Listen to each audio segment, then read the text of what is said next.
I was thinking back when I was a young teenager, like, 13, 14, and I was thinking how I used to go to Fagari's house, and it was always the same journey, more or less. I'd ride up Norfolk, and as soon as I got to the Creekside Apartments, I would cut through that little shortcut and make a right, and I always felt like I broke free of the of the neighborhood, and I was on to a new adventure, and I knew it would be an adventure. And it was like that every time. And then I'd cross 3rd Avenue and go over to the Coyote Point Road. It was always like that. And I'd ride up the bike path, and as soon as I got to Coyote Point, that was another adventure in itself, because I always wanted the paths to be clear so I could get up it as fast as I could and then fly down that one spot. Always fly down that one spot. And then I'd come out into the open, into the parking lot,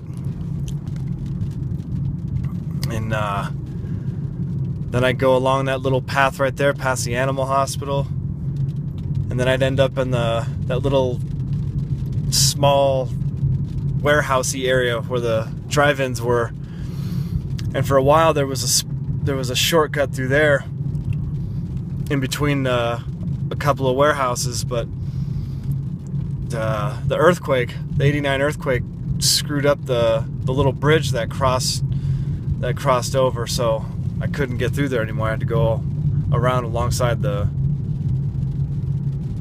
drive-ins, and then I go up that whole road. It was always quiet, and then I'd cut through Kincaid's, and then I'd ride along the water, and then I'd come along that bike path, come out over at that I think it was a 76 gas station, or maybe it was a Mobil, right there on the corner of Old Bayshore. And then I cut down that whole road where all the hotels were, just fly up that thing as fast as I could, and then I get to Millbury Avenue, make a left, go up and over that overpass, and I knew I was just real close, like, it's right up there, 10 Palm Avenue. Mark Fagari. It's always really cool. And then I'd have an entire day, an entire adventure. Never knew where I was gonna end up or who we'd be with. Sometimes it was with some hardcore people. Other times it was just chilling with Dale, or we go to Brian's house or something. Who knows? We'd end up at not La Honda, up Pacifica, old rope swing. We just always adventures all the time. It was always crazy, but it was always fun. Never had a bad time. I miss those days.